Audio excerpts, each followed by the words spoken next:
अंशा के मृत्यु भेला के बाद एकरा तो अहाँ सब चिन्हते हैं इशिका छी, जकरा हम अहाँ मैथिली सीरियल में फूलो के नाम से चिन्है छी।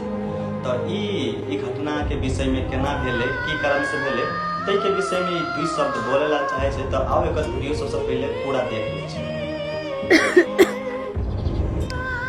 नमस्ते साथी सब, जय सिया राम। 3 दिन भ गेलै अंशा के गेला। सोमवार रात के 8:30 बजे हमरा सबके छोड़ के, अपना सबके छोड़ के, सबके छोड़ के चल गेलै। तो वीडियो में जना कि यहाँ सब इशिका जे फूलो के नाम मुँह से अहाँ सब सुनबे कर ली कि ई एहन कुछो नहीं है। एकरा अहाँ सब लंबा चौड़ा नहीं करू। इंडियन न्यूज सेशन कोई भी अपने आप जहाँ से बोल के नहीं रखू। जकरा पर बीत रहा है से तो बीते रहा है, बहुत अहाँ सब देखबे कर लिए। तो एना नहीं करू।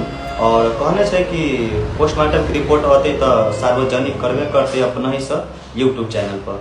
ता सब बस रिपोर्ट के इंतजार करूँ और अन्यथा कुछ नहीं सोचू। रिपोर्ट अला के बाद ही किछ होते।